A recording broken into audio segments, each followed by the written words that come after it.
Influencer ആകുക എന്നുള്ള ഇത്ര മണിക്ക് ചെയ്തില്ല പിന്നെ മൂഡ് പോയി പിന്നെ ചെയ്യില്ല. എന്തെങ്കിലും ഒരു സിംഗിൾ സ്റ്റെപ്പ് എങ്കിലും അതിനുവേണ്ടി ചെയ്യണം. നാളെ കൊണ്ട് ചെയ്യാന്നുള്ള സാധനം നടക്കില്ല. വേറെ ചോദിക്കേ എന്തെങ്കിലും ഇട്ടത് അപ്പൊ നമുക്ക് വളവളാന്ന് പറയാം. ശരിക്കുള്ള പരിപാടി ഇതൊക്കെ തന്നെയാണ്. ഫ്രീലാൻസിങ് ആയിട്ട് മോഡലിങ്ങും വീഡിയോ പ്രസന്റേഷൻ പിന്നെ കോണ്ടന്റ് ക്രിയേറ്റർ ഇൻഫ്ലുവൻസർ ആകുക എന്നുള്ള. നമ്മുടെ തിരുമലയുടെ സോങ്ങിലൊക്കെ എക്സ്പീരിയൻസ് അത് അടിപൊളിയായിരുന്നു. അത് ഞാൻ അങ്ങനെ മ്യൂസിക് ആൽബം അല്ലെങ്കിൽ അങ്ങനത്തെ ഒരു സംഭവം ചെയ്തിട്ടില്ല. നമ്മൾ ഫോട്ടോഷൂട്ട് വീഡിയോ ഷൂട്ട് അങ്ങനെയൊക്കെ ചെയ്തിട്ടുണ്ട്. എന്നെ കണ്ടത്ര കോൺഫിഡന്റ് ആയിട്ടൊക്കെ തോന്നുന്നു. ഇതൊക്കെ ഒരു മേക്ക് ബിലീഫ് അല്ലേ? എൻ്റെ ഒരു ഫ്രണ്ട് ഉണ്ട്, അവൻ എപ്പോഴും ഇങ്ങനെ ഇത് പറഞ്ഞുകൊണ്ടിരിക്കും.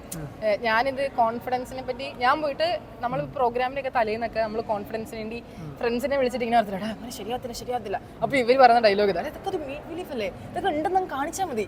ആ സാധനമാണത്. നമുക്ക് ഉണ്ടെന്നങ്ങ് വിശ്വസിച്ചാൽ മതി, വേറൊന്നുമില്ല. നാട്ടുകാരെ ബോധിപ്പിക്കണം നമുക്ക് കോൺഫിഡൻസ് ഉണ്ടെന്ന്. നമ്മുടെ പുറത്തുള്ളത് മാത്രമേ ഒരു കാണൂ, ഉള്ളിലുള്ള കാര്യം കാണത്തില്ല.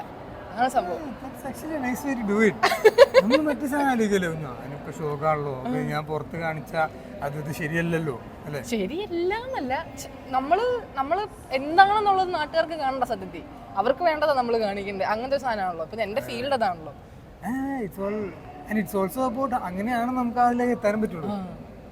മറ്റേ fake it till you make it എന്ന് പറയുന്ന ഒരു ബ്രാൻഡ് ഉണ്ടല്ലോ. Fake it till you make it. അതിന്റെ അതായത് നമ്മൾ ആദ്യം പ്രിറ്റൻഡ് ചെയ്തിട്ടാണ് അവിടെ അച്ചീവ് ചെയ്യുന്നത്. അതെ, സത്യം. അതിന്റെ ഏറ്റവും വലിയ എക്സാമ്പിൾ ഈ എടുത്ത് പറഞ്ഞാൽ അറിയോ? ഉറങ്ങാൻ കിടക്കുന്നത് നമ്മൾ ആദ്യം ഉറങ്ങാൻ അഭിനയിച്ചിട്ടല്ലേ ഉറങ്ങിപ്പോണേ. നമ്മളെ തന്നെ നമ്മൾ പറ്റിക്കും. ഇപ്പോ ഏറ്റവും കൂടുതൽ ചിന്തിച്ചുകൊണ്ടിരിക്കുന്ന ഒരു സോഷ്യൽ ഒരു സബ്ജക്ട് എന്താണ് ഇപ്പോൾ ഫ്രണ്ട്സിന്റെ ഇടയിലൊക്കെ സംസാരിക്കുന്ന ഒരു വിഷയം? വിഷൻ ബോർഡിനെ പറ്റി എല്ലാവരും സംസാരിക്കാറുണ്ട് ഇപ്പം. എന്നുവെച്ചാൽ നമ്മൾ വിഷൻ ബോർഡ് ഉണ്ടായി കഴിഞ്ഞാൽ ആ വർഷം നമ്മൾ വിചാരിച്ച ആ വിഷൻ ബോർഡിൽ വെക്കണ സംഭവങ്ങളൊക്കെ നടക്കും. അങ്ങനെ ഒരു സംഭവം, ഒരു മാനിഫെസ്റ്റേഷൻ അങ്ങനത്തെ ഒരു പാർട്ടായിട്ട് വരുന്നുണ്ട്. അത് നമ്മൾ എഴുതുമല്ല, നമ്മൾ ആക്ഷൻ എന്താ വേണ്ടേന്നും നമ്മൾ പിൻട്രസ്റ്റിലേക്ക് കയറി ഇൻസ്പോ എന്നൊക്കെ പറഞ്ഞ് പിക്ചേഴ്സ് എടുത്ത് പ്രിന്റ് എടുത്ത് നമുക്ക് ഇഷ്ടമുള്ള രീതിയിൽ ഒരു എസ്തെറ്റിക് രീതിയിൽ പിൻട്രസ്റ്റി ആയിട്ട് ഒരു കാർഡ് ബോർഡിൽ വെട്ടി അങ്ങ് ഒട്ടിക്കും. ഇത് ശരിക്കും ആളുകൾ എൻ്റെ ഒരു തോട്ടാ എന്ന് വെച്ചാൽ ഞാനിത് ഈ കൊല്ലം ഉണ്ടാക്കിയിട്ടുണ്ടായിരുന്നു. പക്ഷെ എല്ലാവരും ചെയ്യണ പോലെ ന്യൂ ഇയറിന് മുമ്പോ തൊട്ട് ന്യൂ ഇയർ കഴിഞ്ഞതിൻ്റെ ആ ന്യൂവസ്റ്റ് ഡേയിലൊന്നും അല്ല ചെയ്തത്. ഞാൻ ഒരു ഫെബ്രുവരിയോ മാർച്ചോ ഒരു ഏപ്രിൽ ആ ടൈമൊക്കെ ആയപ്പോഴാണ് ചെയ്തത്. ബട്ട് ആക്ച്വലി ഇറ്റ് വർക്ക്ഡ് എന്ന് പറഞ്ഞാൽ നമ്മൾ നോക്കുമ്പോഴത്തേനും ശരി ഇത് വർക്ക് ആവുന്നുണ്ട്. പക്ഷെ അതല്ല സംഭവം. നമ്മളിത് വെറുതെ പ്രിന്റ് എടുത്ത് ഒട്ടിച്ച് വെച്ചു എന്ന് കരുതി ഇത് വർക്ക് ആവില്ല. എന്തെങ്കിലും ഒരു സിംഗിൾ സ്റ്റെപ്പ് എങ്കിലും അതിനുവേണ്ടി ചെയ്യണം.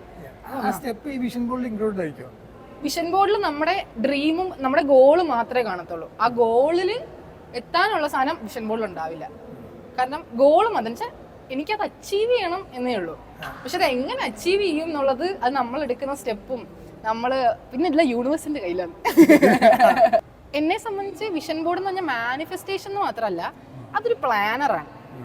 അതായത് ഒരു വർഷം എന്തൊക്കെ ചെയ്യണം എന്നുള്ള പ്ലാനറാണ് ആക്ച്വലി വിഷൻ ബോർഡ് എന്ന് പറയുന്നത്. കാരണം എല്ലാവരും വിഷൻ ബോർഡിനെ പറ്റി എല്ലാവരും എങ്ങനെ വിഷൻ ബോർഡ് ഉണ്ടാക്കാം, അങ്ങനെ ചെയ്യാമോ, ഇങ്ങനെ ഇതൊക്കെ ചെയ്ത വർക്കാവോ, ഈ സാധനം എല്ലാവരും സംസാരിച്ചുകൊണ്ടിരിക്കണം. ഒരു കൊല്ലം അവസാനിക്കാറാകുമ്പോഴേ കുറെ പേര് വന്നിട്ട് എൻ്റെ ഇത്തവണ വിഷൻ ബോർഡൊക്കെ വർക്കായി ഇതൊക്കെ പറഞ്ഞു വരുന്നുണ്ട്. എന്റെയും കൂടി വർക്കായി. ടൈം ടേബിൾ ഒന്നും വർക്ക് ആയിട്ടില്ല കേട്ടോ. ആ സമയത്ത് വർക്ക് ചെയ്യുന്നു ഒരു ചെറിയ നാരോ ഡൗൺ പരിപാടി. കാരണം ടൈം ടേബിൾ കുറച്ചുകൂടെ റെസ്ട്രിക്ട് ചെയ്യും. എന്നുവെച്ചാൽ ഇപ്പൊ ടൈം ടേബിൾ നമ്മൾ 8:45 കൊടുക്കുക, അതായത് 8:40 to 45 ഇടയിൽ എപ്പോഴും ചെയ്താൽ മതി എന്നല്ല. അതൊരു പ്രശ്നമാണ്. ഇത്ര മണിക്ക് ചെയ്തില്ല പിന്നെ മൂഡ് പോയി പിന്നെ ചെയ്യില്ല. ഈ വർഷം തീരുന്നതിന് മുമ്പ് ചെയ്താൽ മതി. അതാണ് അതിന്റെ റെസ്ട്രിക്ഷൻ. നടക്കില്ല കേട്ടോ. ഈ നാളെ മുകളിൽ ചെയ്യാന്നുള്ള സാധനം നടക്കില്ല. എന്നുവെച്ചാൽ നമ്മൾ അതിനു വേണ്ടി ഒന്ന് പ്രിപ്പയർ ആവണം ഒന്നാം കാര്യം. പിന്നെ ഞാൻ എനിക്കാണെങ്കിൽ ഒരു എന്നും ഒരേ ഒരു ശീലങ്ങളോ എനിക്ക് അങ്ങനത്തെ അഡിക്ഷൻസ് അങ്ങനെയൊന്നും വരത്തില്ല. അത് നല്ലതാണെന്ന് വെച്ചാൽ നല്ലതുമാണ്, ചീത്തയാണെന്ന് വെച്ചാൽ ചീത്തയാണ്. എന്ന് വെച്ചാൽ അഡിക്ഷൻസ് വരില്ല എന്ന് പറയുമ്പോൾ മറ്റേ സൈഡിൽ എനിക്ക് ശീലങ്ങളില്ല. അതൊരു പ്രശ്നമാണ്. കാരണം എനിക്ക് കൺസിസ്റ്റന്റ് ആയിട്ടൊരു കാര്യം ചെയ്യാതിരിക്കേണ്ട ഒരു സംഭവം വരും. നിങ്ങളുടെ ശീലം ശരിക്കും ഞാൻ കൺസിസ്റ്റന്റ് ഒന്നും ചെയ്യില്ല. അതാണ് എന്റെ കൺസിസ്റ്റൻസി. അത് കൊള്ളാം, അതെനിക്ക് ഇഷ്ടപ്പെടും. ഞാൻ ചോദിച്ചാൽ പറയാൻ